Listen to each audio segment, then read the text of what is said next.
Hi, guten Tag zusammen. Ja, das bin ich hier. Du hast Lehrer, Sriprakash Pasnet, wieder mal hier. Okay, yes, learning very learn word starts from capital lines. मतलब vocabulary हामी पढिरहेका छौं lesson 1 को. Okay, अब यसमा हामीले यिनीहरु चाहिँ गरिसकेका छौं. यसको हामीले डिस्कसन गरिसक्यौं. अब यसमा हेर्नुस् त विस्टिश फ्योर्मिश भनेको छ. विस्टिश फ्योर्मिश भनेको चाहिँ इम्पोर्टेन्ट फर मी. अब तपाईलाई कुन कारणले इम्पोर्टेन्ट हुन्छ हामीले अगाडिको भिडियोमा डिस्कस गरेका थियौं. हो, जस्तो मैले चाहिँ पोस्टलाइट चाललाई यहाँ लेखेँ किनकि यो पोस्टलाइट चाल मेरो लागि अलिकति नयाँ लाग्यो के यो शब्द मलाई. हो, त्यति रिपिटेड पनि छैन, त्यही भएर तपाईलाई कुन तरिकाले कुन हिसाबले जे लाग्छ त्यही लेख्नु पर्यो. ओके, अब स्टार्ट भनेको सिटी यो पनि नयाँ शब्द हो. जस्तो स्टार्ट भनेको अलि झुकिन्छ नि, सुरुमा चाहिँ स्टेट हो कि जस्तो लाग्छ स्टार्ट भनेको, तर सिटी हो, त्यही यसलाई मैले लेखेँ. अब ओस्टराइज भन्ने वर्ड चाहिँ अलि लामो पनि छ, अलि उ पनि छ, अलि डिफरेन्ट छ. सुरुमा ओस्टराइज भन्दा अस्ट्रेलिया हो कि जस्तो लाग्छ, त्यही भएर मैले लेखेँ. अब भेयर भन्ने वर्ड पनि नयाँ. भेयर भनेको अब प्रायः जसो हामीलाई सुरुमा भेयर भनेको वेयर जस्तो लाग्छ, तर त्यो होइन. भेयर भनेको हो, त्यही भएर मैले यसमा लेखेँ.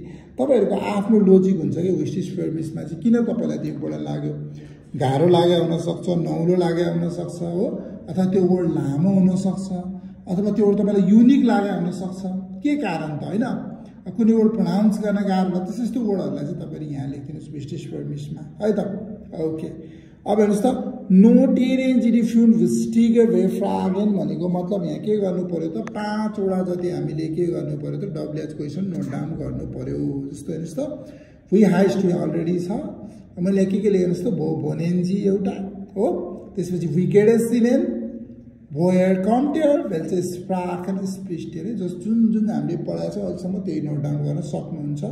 जस्तो भुइस्टेर टेलिफोन नम्बर, डाइना टेलिफोन नम्बर होइन, यिनीहरू भयो, यिनीहरू सबै तपाईँले you can note it down है त. ओके, आखन भिएडी युबुङ फन जाइट जिट्सन. ओके, अनि स्केप हियर ल्यान्ड कार्ड म्याप छ यहाँ. अब हामी के गर्दैछौँ, एक्सर्साइज गर्दैछौँ पेज नम्बर 17 को. हेर्नुहोस् त के भनेको छ, भेल्चे लेन्जर टिन्दास नोटेरियन जिडी नामेन भनेको छ कि कुन चाहिँ कन्ट्री हो त्यसको नाम नोट डाउन गर्नुस् भनेर भनिरहेको छ. हो, अनि वी हाइसेन्ट स्टेडे भनेको मतलब सिटीहरूको नाम चाहिँ के हो त भन्नुभएको छ क्या. हो, जस्तो हेर्नुहोस् यो पुरै म्याप हेर्नुहोस्, यो 3टा कन्ट्रीको म्याप छ. एउटा जर्मनी भयो, अर्को चाहिँ अस्ट्रिया र अर्को स्विजरल्यान्ड हो होइन. र यसमा के दिएछ भने हाउ स्टार्ट भन्छ क्या त्यसलाई, जर्मनी त्यो नि क्यापिटल सिटीको बारेमा दिएको. जस्तो हेर्नुहोस् यो के को म्याप हो, त्यो जर्मनीको म्याप हो, त्यही भएर यहाँ डोइचल्यान्ड लेखेको छ है. अब यस्तो अर्को के छ यहाँ, बर्लिन, जर्मनी क्यापिटल सिटी के हो, बर्लिन भनेर लेख्न पर्यो. अब यहाँ जस्तो के छ, भिएन, यो भिएन चाहिँ के हो, अस्ट्रियाको म्याप हो, अस्ट्रोराइज हो, एउटा धेरै अस्ट्रोराइज लेखेको छ, अनि यहाँ चाहिँ भिएन लेखेको छ है. अब सिमिलरली हेर्नुहोस् त यो चाहिँ डिस्वाइज भयो, स्विजरल्यान्ड भयो, यसलाई हामी के भन्छ, यसको क्यापिटल सिटी के हो त, ब्यार्न हो, त्यो एउटा ब्यार्न लेखेको छ. हो, यसलाई यसरी गर्ने हो है त. तपाईँले वर्ल्ड म्याप पनि हेर्न सक्नुहुन्छ, न बुकमा पनि तपाईँको म्याप हुन्छ, त्यो म्याप तपाईँले हेर्न सक्नुहुन्छ यदि एभाइलेबल छ भने, नभए वर्ल्ड म्याप पनि हेर्न सक्नुहुने भयो. ओके, न गुगलमा गएर Maps of Germany, Switzerland and Austria भनेर तपाईँले टाइप गर्नुभयो भने पनि यिनीहरू आइ नै हाल्छ है त. Okay, yes, now we are learning lesson 2 है त. क्यापिटल छुवाई. ओके, वाट्स द युवरसिप यो टाइटल फ्रेन्ड कोलिगेन उन्डिस. ओके, फ्रेन्डे भन्ने वर्ड चाहिँ प्लुरलमा छ. फ्रेन्डे भनेको के हो त, फ्रेन्ड्स है. कोलिगेन भनेको के हो त, कलिग. ओके, कलिग भनेको चाहिँ मतलब सहकर्मी के सँगै काम गर्ने कलिग भयो.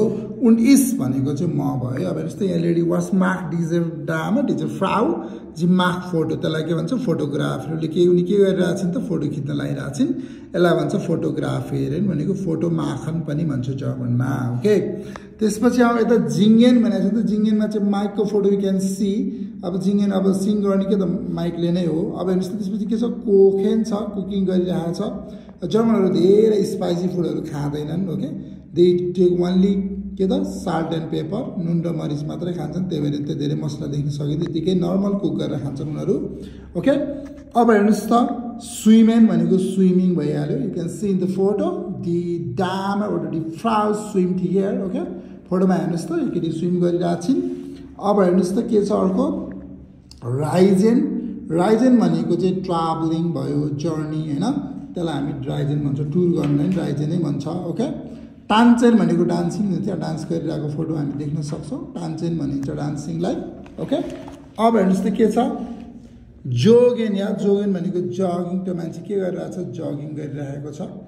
म्युजिक होरेन या म्युजिक होरेन भनेको चाहिँ listening music to listen music त्यसलाई म्युजिक होरेन भन्छ ओके अब हेर्नुस् त के छ इन्स्किनोगेन भनेको यहाँ वी क्यान सी किनोको देख्न सक्छौं कार्ड मतलब यो टिकट हो सिनेमा हलको ticket CXX means the king's speech भनेको छ टाइम कति रहेछ 1930 भनेको मतलब 7:30 मा डेट कहिले रहेछ भने त 6 अप्रिल 2011 को प्राइस भनेको €80.50 रहेछ किनो दुईटा रहेछ राये भनेको जे मा रहेछ जिट्स भनेको 15 नम्बरको सिटमा रहेछ है त यो चाहिँ टिकट नम्बर भइहाल्यो हो अब च्याटेन भनेको च्याट गर्ने हेर्नुस् त यहाँ हामी देख्न सक्छौं कम्प्युटरको किबोर्डमा टाइप गरिरहेको छ है यस्तै भयो अबिहरू अब हेर्नुस् यहाँ के छ 2 को एक्सरसाइज के गर्ने भन्दाखेरि हेर्नुस् त वास्माखन्जी ज्ञान वास्माखन्जी निष्ठ ज्ञान ज्ञान भनेको विलिङली के उत्सुकता साथ रुचिका साथ केही गर्नु त्यसलाई हामी ज्ञान भनेर भन्छौं है त अनि के भन्छ हेर्नुस् त क्रोचेन्जी आन भनेको मतलब क्रस आउट गर्नुस् भनेर भन्छ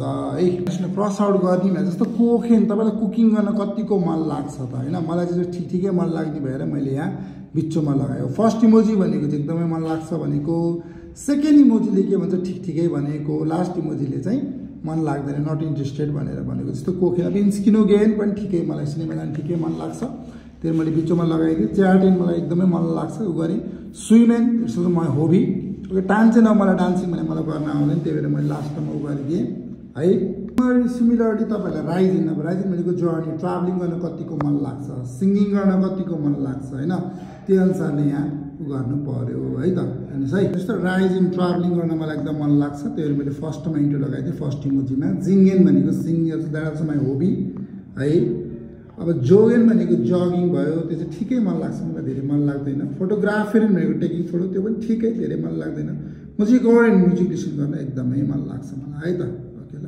त्यो यसरी नै तपाईहरुलाई जुनमा इन्ट्रेस्ट हुन्छ र कुन लेभलको इन्ट्रेस्ट हुन्छ त्यही अनुसारले इन्ट्रो लगाउँदै जाने है त यो एक्सरसाइजमा है ल अब यो भनेको के हो सबै हबीहरु हुन् है हबीहरु हुन् अब हबीहरु हामी पढ्न जाँदै छौं है त डिन्स्टाग भइहाल्यो ओके डिन्स्टाग देन फर्स्ट अप्रिल आज त्यही भएर फर्स्ट 0104 लेखिएको छ अब हबीलाई हामी के भन्छौं हबी भन्छौं इंग्लिशमा हामी हबी भन्छौं अनि जर्मनमा चाहिँ हबी भन्छौं ओके अब डान्सिङलाई भन्छ टान्चेन सिमिलरली जिङ्गेन भनेको सिंगिङ ओके कोखेन कुकिङ या मालेन पेन्टिङ म्युजिक लिसनिङ म्युजिक या स्विमेन भनेको स्विमिङ ओके फोटोग्राफिएरेन भनेको टेकिङ फोटो भइहाल्यो च्याटेन भनेको च्याटिङ भयो ओके प्युशलेजेन वाज रिडिङ बुक्स भयो इन्स्किनोगेन भनेको गोइङ टु सिनेमा जोगेन भनेको जगिङ भयो स्लाफेन भनेको स्लिपिङ ओके राइजेन भनेको ट्राभलिङ टुर जर्नी भइहाल्यो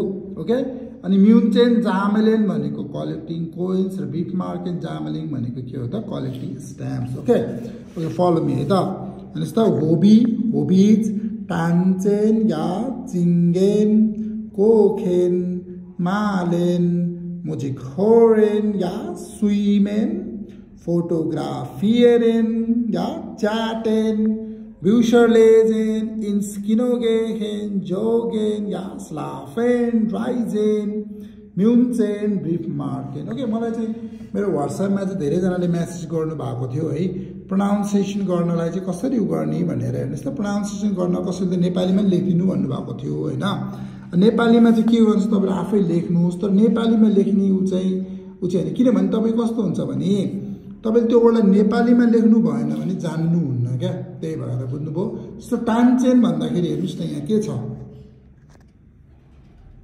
यसलाई कसरी प्रोनाउन्स गर्ने हेर्नुस् त टान्चेनलाई टीएन टान भएको साउन्ड आ भइहाल्यो टान भएर जेटीएन के भयो चेन भयो जेको साउन्ड च भयो चेन भयो चाहिँ टान्चेन भयो हेर्नुस् त यो हाइलाइट गरेको पार्टबाट पनि हामीलाई प्रोनाउन्स गर्न सहज हुन्छ अब हेर्नुस् त जिङ्गेन भनेको छ नि त यसको साउन्ड ज भइहाल्यो जिङ्गेन भयो अब कोखेन कसरी भयो जस्तो के ओ को भइहाल्यो ओ पछाडि से चाहिँ साउन्ड के भयो ख भयो भनेपछि के भयो त कोखेन भयो सिमिलरली मालेन के हेर्नुस् त एमए के भयो मा भयो एलियन के भयो लेन भयो मालेन भयो सिमिलरली म्युजिक होरेन या म्युजिक अनि होरेन भइहाल्यो हो त्यसपछि अन्त स्विमेन छ यस पछाडि से साउन्ड के भयो स नै भयो भन्छ डबल एस नै भास्तो भयो अनि स्विमेन भइहाल्यो डब्लु को साउन्ड ओ भयो सुई भयो स्विम मेन भयो ओके अब फोटोग्राफी हेर्नुस् त एफओटीओ फोटो भइहाल्यो जीआरए ग्रा भयो एफआई के हो फी ए भयो क्या अब यहाँ आइसम्म ई भएन कि फियर रेन भयो क्या